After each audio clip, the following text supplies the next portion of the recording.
अस्सलाम वालेकुम। एक नए व्लॉग में मैं हूँ सोहेल रशीद आपसे मुखातिब और मेरे मैं साथ हूँ साकिब बशीर। हम बात करेंगे आज अहम केसेस से मुतल्लिक दिन भर सुप्रीम कोर्ट से लेकर जो निचली अदालतें हैं, हाई कोर्ट और डिस्ट्रिक्ट कोर्ट, स्पेशल कोर्ट्स में क्या होता रहा और पार्लियामेंट में क्या होता रहा। पार्लियामेंट मामला में मेरा ख्याल है अदालत से निकल के पार्लियामेंट में जाने वाला है। वैसे आप अडयाला जेल के बगैर जो है वो आपकी बात मुकम्मल नहीं होगी अगर उसकी जिक्र ना करें कि वहाँ पर क्या होने जा रहा है। तो फिर उसमें तो शामिल ये भी करना पड़ेगा कि कल यहाँ क्या होने जा रहा है। कल यहाँ जो है वो क्या होने जा रहा है। Election supreme commission court Nawaz Sharif साहब के लिए थोड़े से मसाइल हो सकते हैं। अच्छा, इलेक्शन कमीशन और नवाज शरीफ साहब के लिए मसाइल हो सकते हैं नून लीग के लिए।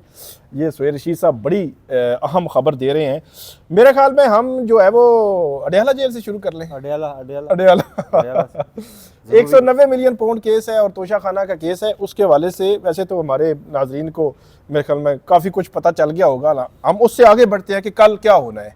कल का एक तो 190 मिलियन पाउंड केस में इमरान खान साहब ने कौन से गवाह लाने हैं वो मुतवक्को तौर पर सामने आ जाएंगे। ये उकदा खुल जाएगा, ये हुक्दा खोल जाएगा।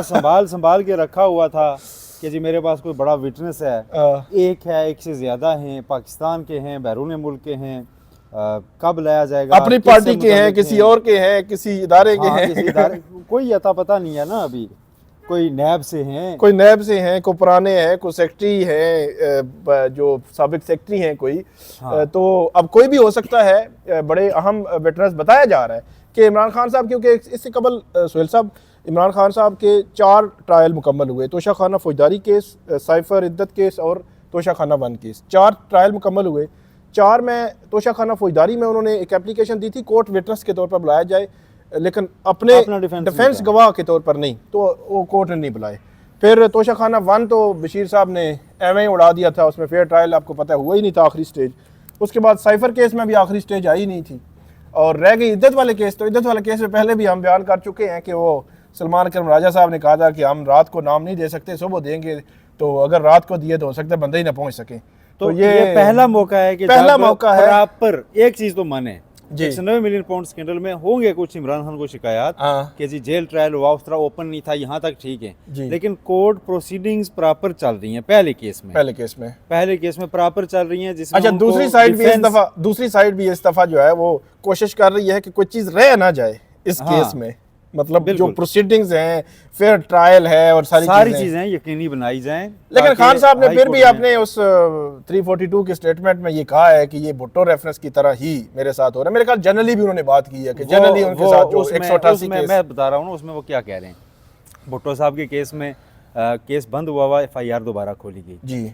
इमरान खान लिख रहे हैं जी कि ये केस 2020 में नैब ने बंद कर दिया और ये दोबारा खोल गया, तो ये वो उसका वाला, हाँ, ये उसका वाला दे रहे हैं। फिर वो कह रहे हैं जी कि हमें जेल में रख के तो जिस तरह से मतलब सारे केसेस छोड़ के तो इस पे फोकस करके चलाया गया, ठीक है, डे टू डे, और उस तरह से ओपन, तो ये पॉइंट्स उनके हैं, ठीक है। हम उनसे बाकी आम ट्रायल से तो मैं मुवाजना नहीं कर रहा, ये मैं क्लियर कर दूं। बिल्कुल इमरान खान साहब का जो ट्रायल है जी, इमरान खान का इस केस का मुवाजना मैं उनके अपने ही पिछले 3 केसेस से कर रहा हूँ कि पिछले 3 की निस्बत इसमें उनको कम अज़ कम बयान लिया गया है, उनसे पूछा जा रहा है कि आपने को गवाह देना है, पहले ये नहीं था। बिल्कुल, तो ये इस बार हुआ है। और एक तो ये चीज़ हो गई कि इमरान खान साहब के गवाह कौन होंगे, ये चीज़ जो है वो सामने आनी है। और फिर अदालत में वो लाने हैं नहीं लाने, अगर अब ये भी है, हाँ, अदालत इजाजत देगी, क्या करेगी, अगर नहीं देगी तो फिर ये वही कहेंगे जी हमारा डिफेंस नहीं लिया। ये एक होगा ऑब्जेक्शन। मेरे ख्याल में अदालत को इजाजत देनी चाहिए, हाँ। अदालत को इजाजत देनी चाहिए और अदालत को इजाजत के साथ साथ उन गवाहों को प्रोटेक्शन का भी एहतमाम और इंतजाम करना चाहिए। 50 गवाहों की लिस्ट दें नहीं 20 की दें, मेरा नहीं ख्याल कि 50 की देंगे, लेकिन हो भी सकता है। 79 क्वेश्चंस हैं साकिब साहब, 79 उसमें 75 क्वेश्चंस कम अज कम जो है ना विटनेस से मुताल्लिक हैं, तो हर विटनेस के काउंटर विटनेस वो खड़ा करना शुरू कर दें तो काम बहुत लंबा हो जाए। बिल्कुल, तो ये बड़ा अहम केस है 190 मिलियन पाउंड केस। इसमें अब कल फर्दर जो भी अपडेट्स होगी वो आपके सामने हम रखेंगे। नेक्स्ट होगा तोशा खाना, ये भी कल ही फिक्स है और कल जो है वो पूरी तैयारी में है FIA। अच्छा, पिछली समात पर उन्होंने कहा था जी, बिल्कुल पूरी तैयारी में, और उन्होंने पिछली समात पर भी कहा था जी वो बुशरा बीबी तो आती नहीं है, इनको आज ही लगाएं जी। फर्द जुर्म का मौसम चल रहा है, फर्द जुर्म का मौसम चल रहा है, तो एक और सही है फर्द जुर्म का मौसम चल रहा है। और आपको पता है दिसंबर में दरख्तों से पत्ते तक बिखर जाते हैं, पत्ते शो भी हो जाते हैं, ठीक है तो पत्ते शो भी हो रहे हैं, पत्ते बिखर भी रहे हैं। और फर्द जुर्में लग रही हैं। फर्द जुर्में लग रही हैं। जनरल रिटायर्ड फैज़ हमीद पर भी चार्ज फ्रेम हो चुका है और कल इमरान खान साहब पर इस केस में, तोशा खाना के केस में चार्ज फ्रेम होगा। बहुत सारे लोगों की वैसे खबरें चला रहे हैं, बात कर रहे हैं प्रो गवर्नमेंट कोई लोग जो है कि इमरान खान साहब पे भी शायद जो है वो आगे चलकर ये फैज़ हमीद फैक्टर की वजह से उनका भी मिलिट्री ट्रायल हो सकता है। कबल अज वक्त है कुछ कहना, लेकिन कि उसमें होगा क्या? एलामिया है, उसमें बाज़ाब्ता 9 मई का जिक्र है, 9 मई का अलहदा तफ्तीश हो रही है, ठीक है, तो जाहिर है रेलेवेंट है चीज़। लेकिन चार्ज जो है वो मुख्तलिफ फ्रेम हुआ है हाँ। उनका, और जो अभी तफ्तीश है वो 9 मई में चल रही है तफ्तीश। तो जाहिर है केस तस्दीक हो गई है कि बहरहाल जिंदा है और उसमें तफ्तीश चल रही है। ये एक रिकॉर्ड पे पहली दफ़ा ये बात आई है कि फैज़ हमीद की वजह से या फैज़ हमीद के लिए ये चल रहा है। लेकिन अभी कहना कुछ कबल अज़ वक्त है, हम कोई अजम्पशंस की बुनियाद पर बात नहीं करेंगे कि अब ये इमरान खान साहब की हवालगी होने लगी है या नहीं। लेकिन इंपॉर्टेंट ये होगा कि वो जस्टिस मियां गुल हसन और अगजेर ने एक और प्रोसीजर बताया था, उस प्रोसीजर को फॉलो करना। ना यहाँ सुप्रीम कोर्ट में मिलिट्री कोर्ट्स का केस भी लगा हुआ है, ठीक है, कि सिविलियन का ट्रायल हो सकता है 9 मई वालों का या नहीं। अच्छा, वो भी इमरान खान के उस लिंक है, देखें एक सिविलियन को मिलिट्री, हाँ 9 मई का, ठीक है, ठीक है, 9 मई वालों पर बनता है या नहीं बनता, ठीक है, उसमें इमरान खान साहब का भी आता है, वो हैं या नहीं है। अब उसमें ज़रा फ्यूचर में जाके वो अलग इंटरप्रिटेशन हो सकती है कि वो कहें नहीं जी वो FBI केस का जो है वो इस पे इतलाक इमरान खान वाले पे होता है या नहीं, दूसरों पे होता है या नहीं, क्या अंदर मिल के फैज़ हमीद के साथ उनके ऊपर कोई एलिगेशंस आ जाते हैं तो फिर वो सेपरेट हो जाएगा। अदरवाइज़ नॉर्मली जो जनरली 9 मई के से मुतल्लिक चीज़ है उस पर कल सुबह वजारत दिफा के वकील ख्वाजा हारिस साहब पेश होंगे, दलाइल जारी रखेंगे। तबीयत ख़राब थी उनकी, वाकई ख़राब थी तबीयत, इसलिए वो गुज़श्ता रोज़ पेश नहीं हुए थे और केस अर्जन हुआ था, लेकिन कल दोबारा पेश होंगे और मेरा ख्याल है कल वो काफ़ी टाइम लेंगे और अपने दलाइल जो है वो काफ़ी आगे बढ़ा जाएंगे और उसके बाद मतलब आप ये कह रहे हैं कि मिलिट्री कोर्ट्स में ट्रायल्स का मामला इमरान खान साहब का भी हो तो वो इस सुप्रीम कोर्ट की इस जजमेंट के साथ जुड़ा हुआ है, कहीं ना कहीं असर आएगा कि सिविलियंस के ट्रायल मिलिट्री कोर्ट्स में हो सकते हैं या नहीं हो सकते, ये सुप्रीम कोर्ट ने देखना है। बहरहाल हम तोशा खाना की बात कर रहे थे, उसमें FIA ने तैयारी की हुई है तोशा खाना फर्द जुर्म के लिए और बुशरा बीबी भी पेश होंगी। उन्होंने पिछली दफ़ा कहा था कि मैं तो 31 जनवरी को सज़ा हुई थी तो मैं खुद आ गई थी गिरफ्तारी देने, तो मैं कैसे हो सकता है कि मैं ना आऊँ। तो उन्होंने कल आना है। अब देखना है कि फर्द जुर्म जो इमरान खान के वकला या PTI के वकला जो है वो फर्द जुर्म रुकवाने के लिए कोई नई दरखास्त दायर करते हैं या नहीं। कोई दरखास्त उन्होंने हाई कोर्ट में दायर की हुई है कि ये केस नहीं बनता, उनकी दरखास्त जो है वो वापस हुई, खारिज हो गई थी, जो उन्होंने बरियत की दरखास्त दी थी तोशा खाना में। तो अब वो हाई कोर्ट में उन्होंने आना है, तो हाई कोर्ट जब तक रोके ना तो ट्रायल तो आगे बढ़ना है। तो अब देखते हैं कि कल भी मुअख्खर होता है या नहीं, क्योंकि लीगल टीम तो ये कोशिश करेगी। आदिल बाज़ई का केस भी लगा हुआ है कल, बड़ा इंपॉर्टेंट केस है PTI के लिहाज से ये, और जस्टिस मंसूर अली शाह उनकी सरबराही में बेंच है। तो क्या उन्होंने कहा क्या था, क्या डेट पड़ी थी 2 रोज पहले, इसमें आदिल बाज़ई साहब का ये मानना है कि कंट्रोवर्सी है, ये एक फैक्चुअल कंट्रोवर्सी है और वो ये है कि क्या आदिल बाज़ई आज़ाद उम्मीदवार थे PTI के हिमायती याफ्ता या इन्होंने जीत कर ज्वाइन की थी मुस्लिम लीग नून या नहीं। वो कहते हैं जी कि ये मामला हम सिविल कोर्ट में ले गए हुए हैं, वहाँ भी ये तनाज़ा चल रहा है। इस दौरान एक पार्टी पॉलिसी से इनहराफ पर मियां मोहम्मद नवाज शरीफ साहब ने रेफरेंस भेजा और वो इलेक्शन कमीशन ने इनको डिसीट कर दिया। मतलब ये है कि आदिल बाज़ई ये कहते हैं कि मैं PTI का हूँ, मैंने PTI के नाम पर इलेक्शन लड़ा, मैं PTI के नाम पर जीता और मैं PTI मतलब इमरान खान की तस्वीर लेकर मैंने जो है वो हलफ लिया। लेकिन वो कहते हैं नून लीग कहती है कि नहीं, डिक्लेरेशन है वो ठीक नहीं, नून लीग कहती नहीं, ठीक है, लेकिन ये आपने हमारे लेकिन इलेक्शन कमीशन ने कहा कि हाँ ये नून लीग के थे। इलेक्शन कमीशन ने कहा कि ये कंट्रोवर्सी अभी सिविल कोर्ट में तय होनी है और उसको छोड़ के इलेक्शन कमीशन ने पहले मुझे सुने बगैर वो कर दिया है। तो अब इसमें 2 टेक्निकल एस्पेक्ट आ गए हैं कि एक सिविल कोर्ट में होते हुए इलेक्शन कमीशन कर सकता था या नहीं, और फिर इलेक्शन कमीशन सुने बगैर कर सकता है या नहीं। तो या जो एफिडेविट रिकॉर्ड पे है उनमें जिस एफिडेविट का क्लेम आदिल बाज़ई कर रहे हैं कि ये दुरुस्त है मेरा, और जिसको इलेक्शन कमीशन दुरुस्त समझ रहा है, इन दोनों एफिडेविट्स को भी डिटरमिन होना होगा ना। हाँ, कि क्या है ये वो तो दस्तखत का मामला सिर्फ आदिल बाज़ई किया था, ठीक है। मसला ये केस लगा हुआ जैसे मंसूर अली शाह के, ठीक है, जिन्होंने मखसूस नशिस्तों पर फैसला दे रखा है, ठीक है, जो कौन जैसे आशा मलिक और जैसे अकील बासी, हाँ बाकी तो ये उनके साथ मौजूद हैं। ठीक है, उनका क्या माइंड है इससे मुतल्लिक, PTI के हिमायती याफ्ता उम्मीदवारों से मुतल्लिक वो सारा रिकॉर्ड पे है, ठीक है। और वो इस फैक्ट को अप्रिशिएट कर चुके हुए हैं पहले ही कि कुछ ऐसे पेक्यूलियर सर्कमस्टांसिस थे 2024 के आम इंतखाबात में, जो कि पीटीआई के लोगों को सफ़र करना पड़ा। बिल्कुल ठीक है, तो वो यही है ना। हाँ, यही है, एक तो बंदा अब जो है उनके वो सामने रख रहे हैं, अब कल आके वो मजीद कोई सामने रखते हैं। बिल्कुल ठीक है, तो उस पे केस कोई भी रुख ले सकता है। ठीक है, ठीक ये सादा मामला नहीं है। ये मामला सादा नहीं हाँ, है। कल इलेक्शन कमीशन आगे कहे कि ये आईनी मामला है, कोई इसमें आईनी वो निकाल लें। हाँ, ये भी कि आप है, इसको आईनी बेंच में भेजें। ये एक बड़ा तो ये एक इंटरेस्टिंग नया रुख भी आ सकता पॉइंट है, निकाला क्योंकि है इलेक्शन कमीशन ने आना है, इलेक्शन कमीशन ने आना है। इलेक्शन कमीशन ने आना है, और इलेक्शन कमीशन को ये भी पता है कि जस्टिस काजी फाइजी साहब इस बेंच में नहीं है, क्योंकि वो तो उनकी तरफ से वकालत भी कर लेते थे, उनकी तरफ से आर्गूमेंट भी कर लेते थे, उनकी तरफ उनको प्रोटेक्शन भी देते थे कि नहीं नहीं नहीं नहीं, नहीं इलेक्शन कमीशन को नहीं छेड़ना, ये जो मर्जी करे बस चलाते रहे, तो वो भी नहीं है। तो ये आपने ठीक पॉइंट आउट किया कि कल इलेक्शन कमीशन आकर के, हालांकि लेकिन अपील है, मेरा नहीं ख्याल कि इसमें कोई ऐसा मामला हो, किसी भी स्टेज पे निकाल लेते हैं, किसी भी स्टेज पर निकाल सकते हैं। ये फड्डे जो है वो आईनी और गैर आईनी या रेगुलर बेंच के, ये भी चलते ही रहने हैं। तो आदल बज़ई का केस अब लगता है कि सुप्रीम कोर्ट जल्दी डिसाइड उसको कर देगी। इसी के साथ मिलिट्री कोर्ट्स वाले केस में पहले हमने थोड़ा डिस्कस किया, वो किस स्टेज पे है, आपको क्या लगता है? कि मुझे ऐसे लगता है कि अगले 8-10 दिनों में, 2 हफ्ते में फैसला आ सकता है। ये आ सकता है, बिल्कुल आ सकता है, क्योंकि आईनी बेंच की बड़ी वाज़ेह उन्होंने कर दिया है कि वो अगर कोई इल्तवा मांगता है तो आप जुर्माना लगाते हैं। ठीक है, वो कहते हैं जी कि आप लोगों के जो प्यारे अंदर हैं उनके मुतालिक सोच के हमने इस केस को चलाना है कि अगर उनका ट्रायल वहीं होना है तो हो, ठीक, ताकि उनका मामला आगे बढ़े, अगर वहाँ नहीं होना तो उनको वापस लिया जाए। ठीक है, ठीक है, इसका फैसला किया जाए। और ये कमिटी टाइप बेंच जो बज़ाहिर बॉडी लैंग्वेज है, ठीक है, और शॉर्ट डेट्स इसलिए रखी जा रही हैं। पहले आपको बताइए बड़ार सा केस नहीं लगता था, अब इसकी शॉर्ट डेट्स रखी जा रही हैं, तो ये केस चलेगा।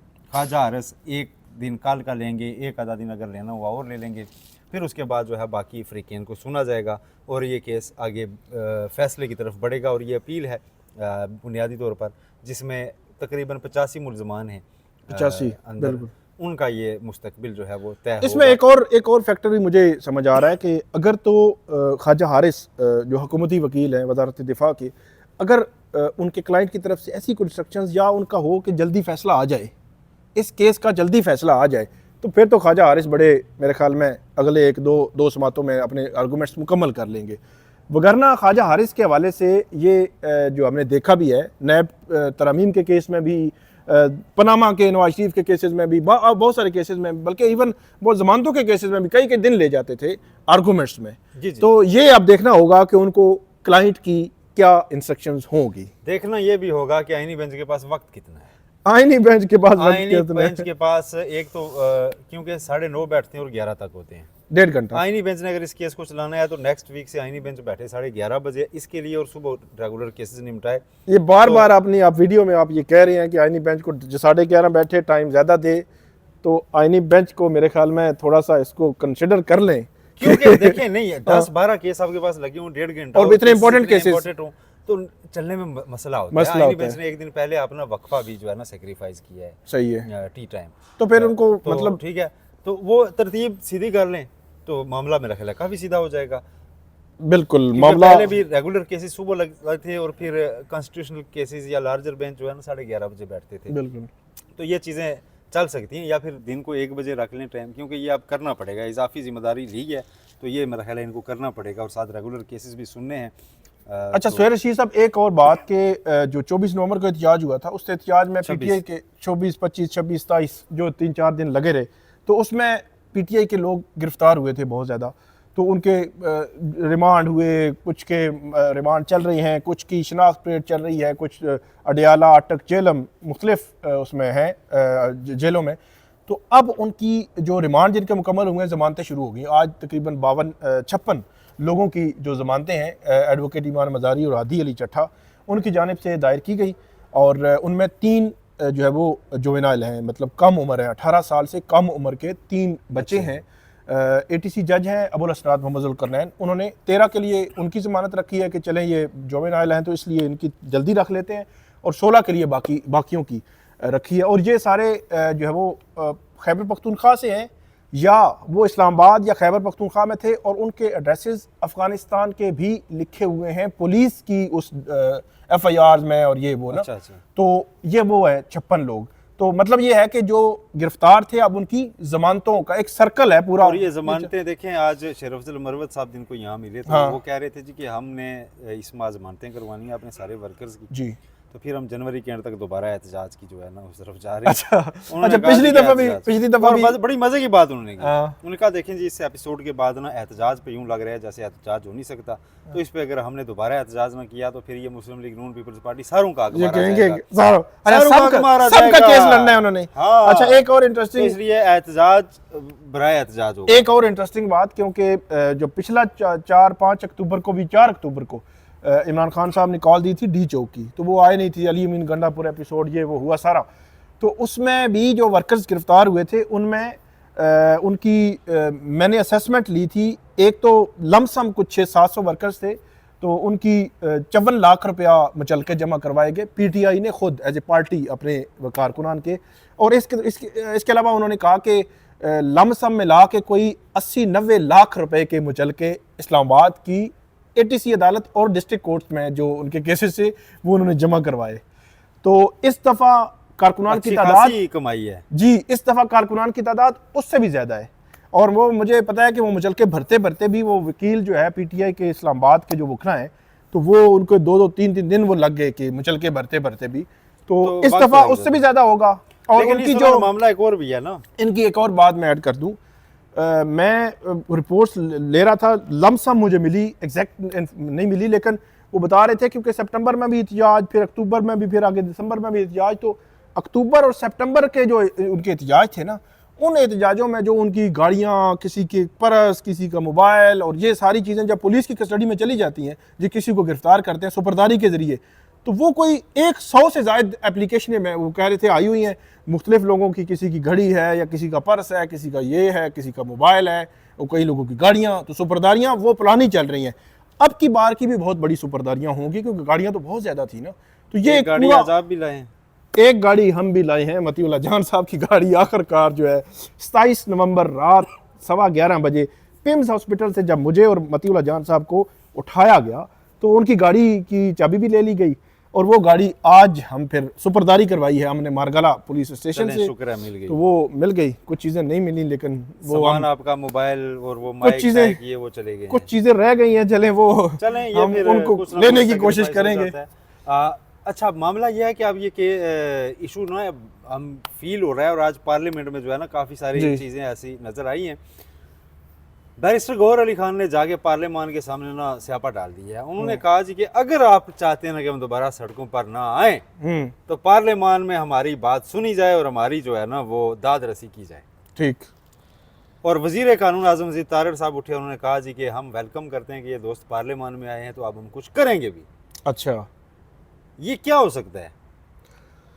असल में एक बड़ा मसला है कि इमरान खान साहब ने फाइनल फैसला करना है। अब किया हुआ है ना कि कमेटी बनाई हुई, कमेटी बनाई हुई, तो गवर्नमेंट ने उस पे कमेटी बनानी है, तो टास्क शुरू हो जाएंगे। लेकिन मसला ये है ना कि वो जो पीटीआई की जानिब से ये भी कहा जा रहा है कि आप एक इंक्वायरी कमीशन बनाएं, जो कुछ डी चौक में हुआ उनके कारकुनान के साथ। देखें ये दोनों, उन लोगों को रिहा करें। दोनों टास्क के लिए वो है ना जी। तो रात को बैरिस्टर जो इनके हैं अकील, उन्होंने ये कहा है जी कि बाद मज़ाक, उन्होंने भी कंफर्म किया कि बाद मुज़ाकरात की तरफ जा रही है, और पीटीआई अपने असीरान की फहरिस्तें तैयार करे। और शायद प्राइम मिनिस्टर ने कहा है कि जो बेगुनाह पकड़े गए उनको फौरी तौर पर 2 दिनों में छोड़ दिया जाए। ये बात नहीं, देखें वो उन्होंने किया, लेकिन असीरान की फहरिस्तें तैयार होंगी। फिर ये मुतालबात तो यही होते हैं ना कि मैक्सिमम रखा जाता है। इमरान खान ने भी 2 मुतालबात रखे हैं, साथ कमेटी। अगर 2 मुतालबात पे पक्का रहना है ना, तो वो खाली 2 मुतालबात जारी करते, बिल्कुल कि जी ये हल करें वरना हम दोबारा आएंगे। उन्होंने कहा ये 2 मुतालबात हैं और ये 5 रुकनी कमेटी, ऐसे मुज़ाकरात करें। इसका मतलब है कि उस पर ले-दे हो सकती है, बिल्कुल नेगोशिएट हो सकता है। ठीक है, तो अगर एक मुज़ाकरात का अमल शुरू हो जाता है तो आपको मस्बत तब्दीली बहरहाल नजर आएगी, और फिर वो सिलसिला ज़ाहिर है दिनों, हफ्तों, महीनों तक भी चल सकता है, उसमें मज़ीद लोग शामिल हो सकते हैं। लेकिन इस दौरान मसला ये पड़ा हुआ है ना, मौलाना फजल रहमान काबू नहीं आ रहे। मौलाना दीनी मदारिस का जो है रजिस्ट्रेशन, कल हम किसी वक्त ना उस पर डिटेल वीडियो करेंगे, है क्या रजिस्ट्रेशन, है क्या मसला, क्या है, कितना जेन्युइन है, हुकूमत का मौक़िफ़ कितना ठीक है, उनका कितना जायज़ है, और इसमें अगर ना माना गया मौलाना की बात को, तो फिर इसके नताइज मौलाना क्या कितने दे सकते हैं, और वो किस पोजीशन में है, और फिर माना क्यों ना जाए। जबकि कमर ज़मान कायरा परसों टीवी पे कह रहे थे कि पहले मेरी जमात ने भी और नून लीग ने भी पार्लियामान से इनके बिल को सपोर्ट करके स्पोर्ट पास किया, करवाया। फेडरल कैबिनेट से भी मंजूरी हुई है, कैबिनेट तो- से भी मंजूरी हुई, सदर के पास पहुंच गया।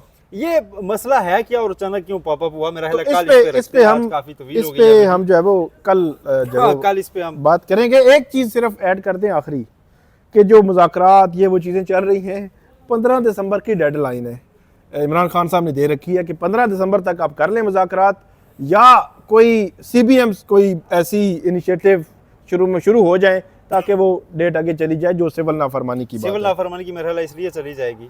कल भी मैंने बात की तो लोगों ने, एक तो उनका था 9 मई से मुतालिक ना मुतालबा, ठीक, उस पे सुप्रीम कोर्ट ने केस टेकअप कर लिया है, बिल्कुल। तो वो मेरा ख्याल है आप तो वैसे सुप्रीम कोर्ट में चले इनडायरेक्टली तो 8 फरवरी इलेक्शंस का भी उन्होंने कर ही लिया है ना, वो आज चल पड़ेगा। आज अगर हम्म, PTI पूरी तैयारी से आती, जी। PTI की क़यादत भी यहाँ होती, ठीक, वो अगर पूरे तरीके से जोर लगा के आर्गू करते, वो कहते जी कि ये छोड़ें एतराज़ वगैरह और हमारी दरख्वास्त को सुने, क्योंकि यह अहम मामला है, इमरान खान ने दरख्वास्त दायर की हुई है, तो मेरा ख्याल है एतराज़ात वगैरह उठ जाते और इस केस को बाज़ाब्ता समात के लिए मंजूर कर लिया जाता। उन्होंने कोई इंटरेस्ट शो नहीं किया। हामिद खान लाइल्म थे कि इस केस में समात आज होनी भी है या नहीं। शेर अफजल मरवत साहब के वकील भी ऑब्जेक्शन में ज़्यादा इंटरेस्टेड थे, और फिर सरमा की छुट्टियों के बाद उन्होंने आराम से डेट ली और चले गए। अगर उसको पूरी तरह से PTI आती तो वो भी आज केस लग सकता था, काफ़ी चल सकता था, काफ़ी चीज़ें टू बी ऑनेस्ट काफ़ी चीज़ों में बेहतरी नज़र आ रही है। नज़र आ रही है। देखते हैं कि ये मामलात कहाँ तक पहुँचते हैं। नाजरीन, आप हमें वीडियो पे फीडबैक दीजिएगा, कमेंट कीजिएगा। बहुत शुक्रिया।